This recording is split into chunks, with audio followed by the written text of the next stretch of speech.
Assalamualaikum warahmatullahi wabarakatuh. Perkenalkan, nama saya Namira Aska Fuzia. Saya dari kelas 11 IPS 4. Di sini saya akan mempresentasikan tentang mitigasi bencana atau kekeringan. Sebelum ke materi, di sini saya akan menjelaskan apa sih itu mitigasi. Mitigasi bencana merupakan upaya meminimalkan dampak bencana atau tindakan-tindakan untuk memperkecil dan mengurangi dampak yang ditimbulkan dari suatu bencana.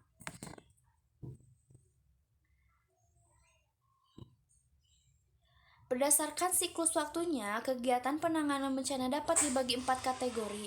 Yang pertama ada kegiatan sebelum bencana terjadi atau mitigasi. Yang kedua, kegiatan saat bencana terjadi atau perlindungan dan evakuasi. Yang ketiga, ada kegiatan tepat setelah bencana terjadi, pencarian dan penyelamatan. Yang keempat, ada kegiatan pasca bencana, pemulihan atau penyembuhan dan perbaikan atau rehabilitasi.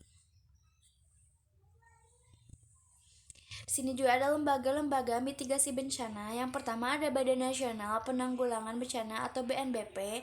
Yang kedua ada Badan Nasional Pencarian dan Pertolongan atau Basarnas.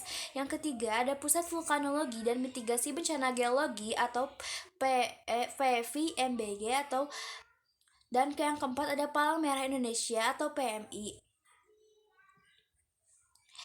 Jenis-jenis mitigasi yang pertama ada mitigasi struktural. Mitigasi struktural yaitu upaya mengurangi resiko bencana dengan cara melakukan pembangunan prasarana fisik dengan spesifikasi tertentu dan memanfaatkan teknologi.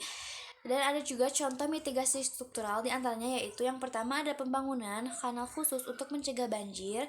Yang kedua ada penggunaan alat deteksi aktivitas gunung berapi. Yang ketiga membuat struktur bangunan yang tahan gempa. Yang keempat ada penggunaan sistem peringatan dini untuk memperkirakan kemungkinan adanya gelombang tsunami. Yang kedua ada mitigasi non-struktural. Mitigasi non-struktural yaitu upaya mengurangi dampak bencana yang mungkin terjadi melalui kebijakan atau peraturan tertentu.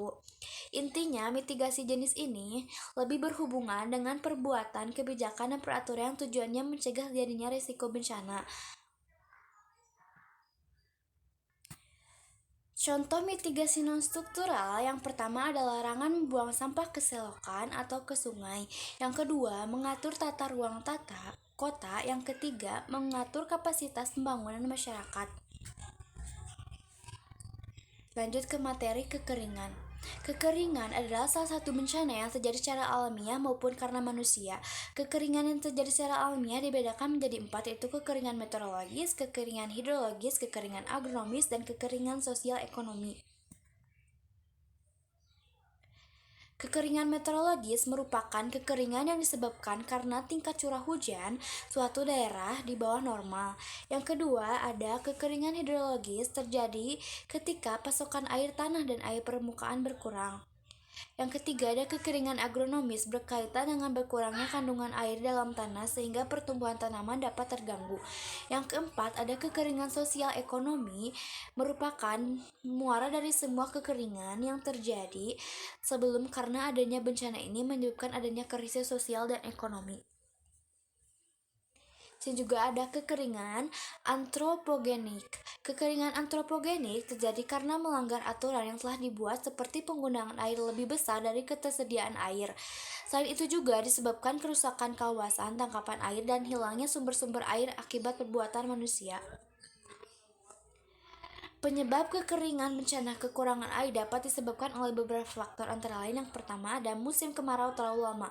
Penyebab umum terjadinya kekeringan adalah musim kemarau yang sangat panjang. Saat musim kemarau curah hujan akan menurun drastis dari biasanya. Rata-rata di Indonesia musim kemarau terjadi antara 3 bulan hingga 6 bulan. Yang kedua, tidak ada daerah resapan. Daerah-daerah yang masih asri umumnya memiliki cadangan air tanah yang lebih baik daripada daerah gundul tanpa pepohonan. Pohon-pohon ini tidak hanya berfungsi untuk mengikat air, namun juga sebagai sumber oksigen, mencegah erosi, dan lain sebagainya. Yang ketiga, ada penggunaan air berlebihan.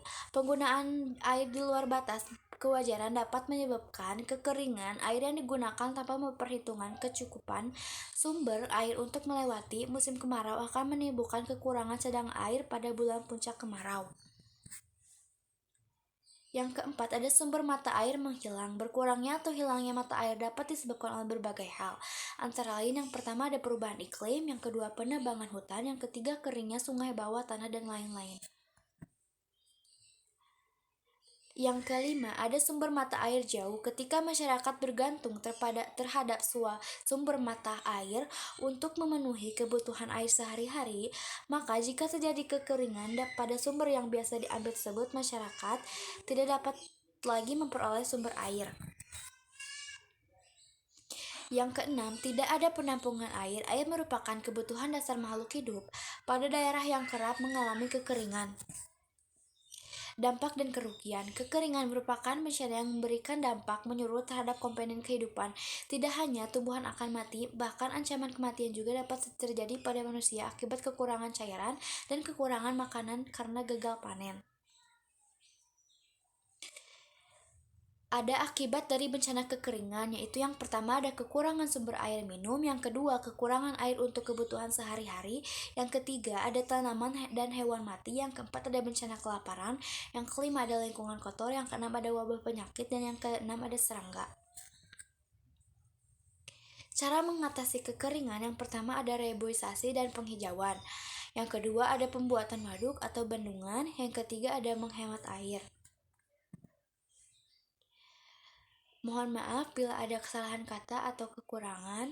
Sekian dari saya. Wassalamualaikum warahmatullahi wabarakatuh.